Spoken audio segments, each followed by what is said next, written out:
Abraham, I will make you into a great nation. All peoples on earth will be blessed through you. Over the past 2 chapters in Genesis, we've used an old Andy Stanley illustration about marriage, how when we get married, we bring a box full of desires, dreams of the perfect home, a strong partnership, well-behaved kids, and a life free of family drama. We picture love and support and a deep, just effortless understanding of each other. But at some point, maybe at the altar, on the honeymoon, or months into the marriage, those desires quietly turn into expectations. And what was once a hopeful dream becomes something we feel entitled to. And when those expectations aren't met, well, that's when disappointment creeps in and the dynamic of the marriage starts to shift. We've learned that same thing can happen in our relationship with God. When we first come to Him, we bring desires, hopes, and expectations, believing that He'll fulfill us, make us happy, and lead us to success. We picture a smooth, easy life, and just like the highlight reel of the perfect Christian families that we see online. But somewhere along the way, often without even realizing it, those desires turn into expectations. We start demanding God to work on our timeline, in our way. And when things don't go as we hope, it can lead to something even more dangerous: disappointment with God. Because disappointment with God, it leads to doubts and underestimating what God is up to, and ultimately what God is capable of. And what results is what I find in so many people who attend church. We kind of stuff our doubts and we stuff our disappointment. We just act like as if they don't exist and just go on with life. We'll come to church, smile, and sing a few songs with the crowd for a few minutes and sit back and listen to the teaching, smile, and again we leave the church building and as we're driving home, but all along those disappointments with God, those doubts, they remain unresolved. They always just kind of linger in our lives, which leads us to Genesis chapter 17, where we'll see a man who we've seen him surrender his doubts and disappointments, his future, his whole life to God over and over again. Because he's learned it's not a one-time surrender, but a lifestyle of constantly surrendering fears, doubts, and anxiety over to God. And what we'll learn from his life today is that God can handle our disappointment and doubts. So let's begin with Genesis chapter 17, verse 1. When Abram was 99 years old, the Lord appeared to him and said, "I am God Almighty.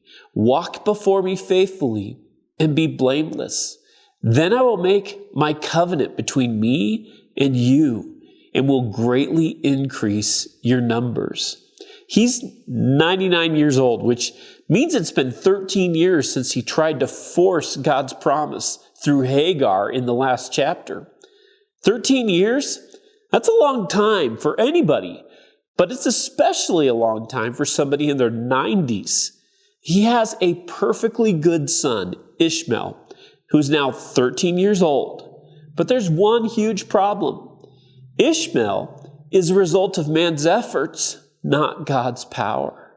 But now, after 13 long years, God shows up to confirm the covenant He gave to Abram decades earlier, that God would create a nation through him, not through some other woman or through man's efforts, but through his infertile wife Sarai.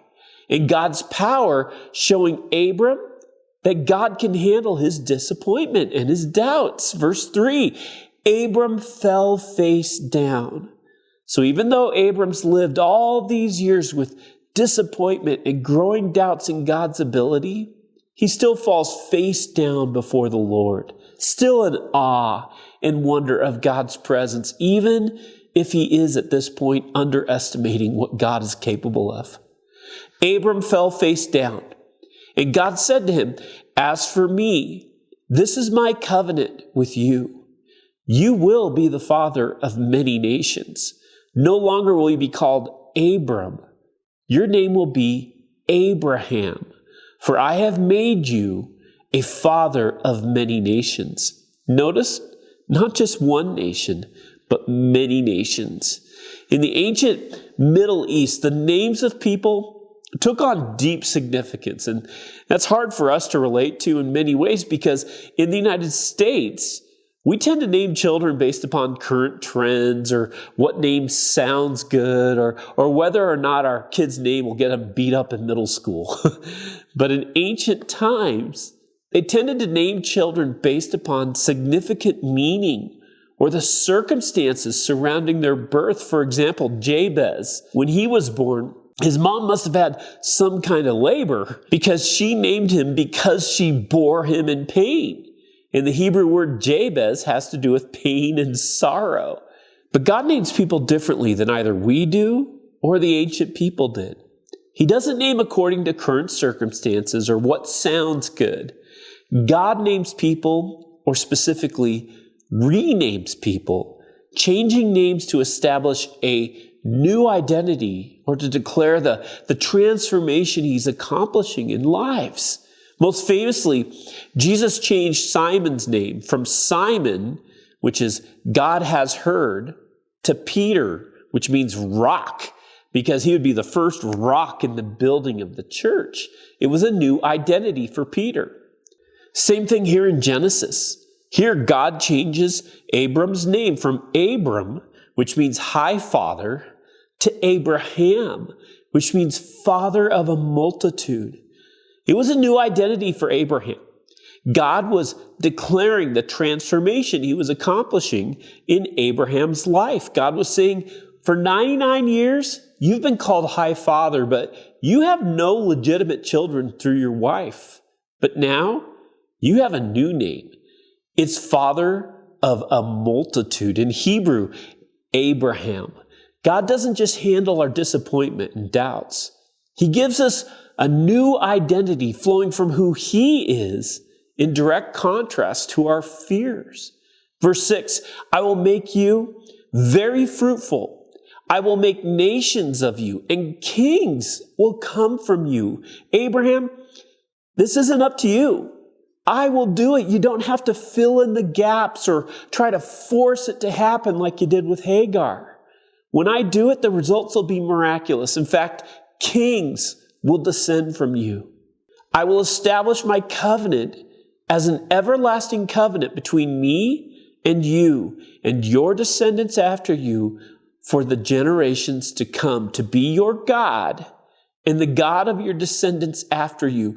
The whole land of Canaan, where you now reside as a foreigner, I will give as an everlasting possession to you and your descendants after you, and I will be their God. So here's the details of this covenant, this legal contract. Here's the promise from God. First, I will be your God and the God of your descendants. And second, the land of Canaan, where you now reside, it will be given to your descendants. The nation of promise I will make through your descendants will happen on this land right here. And just because you're 99 years old, this is still guaranteed to happen, because I can handle your disappointment and doubts, Abraham. This will happen. And here's Abraham's end of the bargain. Then God said to Abraham, "As for you, you must keep my covenant, you and your descendants after you for the generations to come." God is saying, I will do it. I will make it happen. But you have a side to keep up. Here's your end of the bargain in verses 10 through 14. "This is my covenant with you and your descendants after you, the covenant you are to keep. Every male among you shall be circumcised. You are to undergo circumcision, and it will be the sign of the covenant between me and you. For the generations to come, every male among you who is 8 days old must be circumcised, including those born in your household or bought with money from a foreigner. those who are not your offspring, whether born in your household or bought with your money, they must be circumcised. My covenant in your flesh is to be an everlasting covenant. Any uncircumcised male who has not been circumcised in the flesh will be cut off from his people. He has broken my covenant. So what is Abraham's side of the covenant? Every male must be circumcised. Easy, right? Well, only if you're a girl. But it's easy to get distracted here on what this is all about, because circumcision is cutting away skin from the male reproductive organ. It sounds kind of gross. It's like, God, why circumcision? Well, we have to remember what a covenant is. A covenant is a legally binding agreement. Whenever God establishes a covenant, he always establishes a symbol or sign of that covenant. The symbol is a visual or a physical reminder of what God promised in that covenant. For example, we saw in the Noahic covenant back with Noah, where God promised not to flood the entire earth again. The symbol of that covenant was the rainbow. Well, we have to remember how traumatizing that experience had been for Noah and his family. I mean, everyone they knew was dead. They just spent 378 days trapped on a cramped, smelly boat with the world transforming in chaos around them. Everything they knew, every landmark, mountain, it was all gone. It would have been like landing on a completely different planet with no hope of returning to the world and the people that you knew before.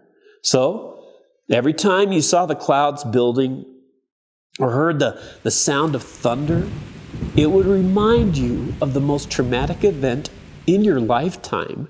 You might panic and think, oh no, it's happening again.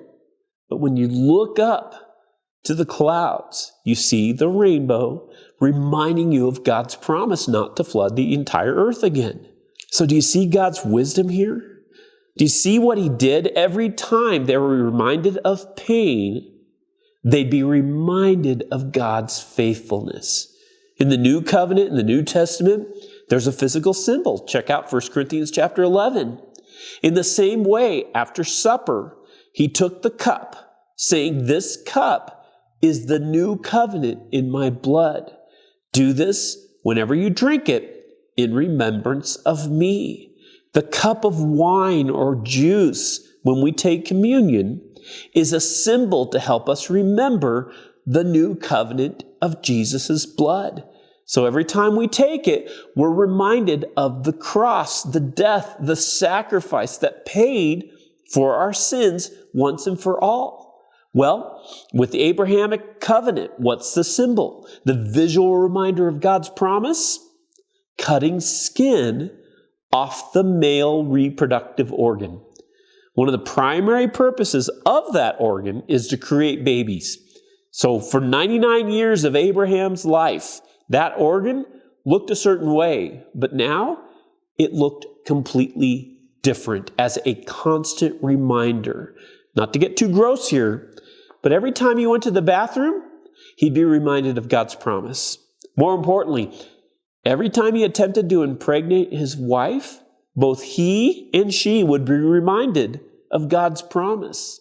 The bigger reality is that every time any male descendant of the Jewish people to this very day, every time they participated in the act leading to pregnancy, they would be constantly reminded of the promise. So, why circumcision? Well, here's a better question. Is there any more appropriate symbol for a promise having to do with procreation than the very organ by which that promise was fulfilled? For the rest of his life, Abraham never forgot how God handled his disappointment and his doubts. Verse 15, God also said to Abraham, "As for Sarai, your wife, you are no longer to call her Sarai. Her name will be Sarah. I will bless her and will surely give you a son by her. I will bless her so that she will be the mother of nations. Kings of people will come from her." Again, we see this pattern that God renames people to establish a new identity. For Sarah, her name's Sarai, which means my princess, to Sarah, mother of nations, in a way indicating a royal woman, moving from being a mere princess to the queen mother. Kings will come from you, Abraham, and those kings, they're going to come through your wife, Sarah. Abraham fell face down. He laughed and said to himself, will a son be born to a man 100 years old? Will Sarah build a child at the age of 90? And Abraham said to God, if only Ishmael might live under your blessing. And there it is. The disappointment and the doubts are exposed. He could handle God's promise to him because men, even a 99-year-old man physically has the ability to father children. But a 90-year-old woman, that's very different because women have a very limited childbearing age span. And even when Sarah was young enough in that span, she was infertile. That ship had sailed in Abraham's mind. So he hears the promise that this 90-year-old woman would have a baby, and he laughs at the thought as if God still could accomplish that promise through her. If only what God said was true. In fact, at this point in Abraham's mind, it's like if only that promise could be true through Ishmael. Well, after all these years, after 13 years of disappointment, Abraham has given up on the promise happening through his elderly wife. He's given up on God's ability to get it done to the point that he's still face down before God in humility. He knows God is real. He's still submitting. He's still in humility. But the thought of his elderly wife could be pregnant, that thought makes him laugh. Can you relate? Or you believe, you know God is real, but you're not really sure if he can live up to his promises in your circumstances. Well, Abraham laughed at God's ability to get the job done because he didn't understand all of this was on purpose. God had intentionally set up these circumstances of two 90-plus-year-old people who couldn't get pregnant. Why? Because God was making it crystal clear, there'd be no doubt that through man, this was impossible. Because this birth was special, different than any other child born up to this point in human history. In fact, this line of descendants would be completely different than any other line in human history. In other words, set apart or holy, which that word simply means set apart. We're going to see it throughout Abraham's descendants as we focus on it, on woman after woman who can't have children and then miraculously has a baby. Infertile women throughout the Old Testament and even into the New will be like the signature of God throughout this bloodline, that this bloodline leading up to the Messiah, that it is in fact miraculous, leading up to the ultimate miraculous birth, which was a child born to a virgin. When we doubt God is capable of delivering what God says, it's due to our limited perspective. Doubt always is a result of a limited perspective. It has nothing to do with God's actual capabilities. God can handle our disappointment and our doubts.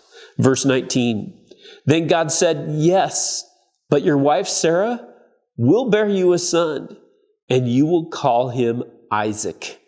What does Isaac mean? Laughter, or ultimately, he laughs. Abraham, you'll name him He Laughs as a daily reminder so that every time you say your child's name, you'll be reminded of my faithfulness and my power to accomplish everything I promise. I will establish my covenant with him as an everlasting covenant for his descendants after him. The covenant, it's not just for you, Abraham, it's for your son too, and for all of his descendants after him. Verse 20, and as for Ishmael, I have heard you. I will surely bless him.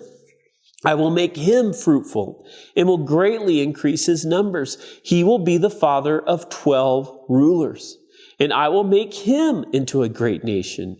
So Ishmael, he's not forgotten. However, God said he too would have many descendants, and even numbers. The number of Ishmael's children, 12 sons. That was predicted by God. And finally, here's some grace and mercy from God, specifically for Abraham's anxiety about all this. But my covenant I will establish with Isaac, whom Sarah will bear to you by this time next year. So finally, after all these years, God lets Abraham know a date. By this time next year, you'll be holding Isaac, the promised miracle child. When he had finished speaking with Abraham, God went up from him. And now look at Abraham's response to God's promises, which is the same response we always see from Abraham. It's obedience. On that very day, Abraham took his son Ishmael, and all those born in his household or bought with his money, every male in his household, and circumcised them as God told him. Abraham was 99 years old when he was circumcised, and his son Ishmael was 13. Abraham and his son Ishmael were both circumcised on that very day. And every male in Abraham's household, including those born in his household or bought from a foreigner, was circumcised with him. We don't obey God out of legalism. We don't obey God because we're trying to earn something. We don't obey God because we want to be a goody two-shoes. We obey God because of faith in who He is. Obedience is simply faith put into action. That we believe what God says is true, even when our circumstances say different. And we make decisions based upon trusting His promises and the commands of what He says, believing that God can handle our disappointment and our doubts.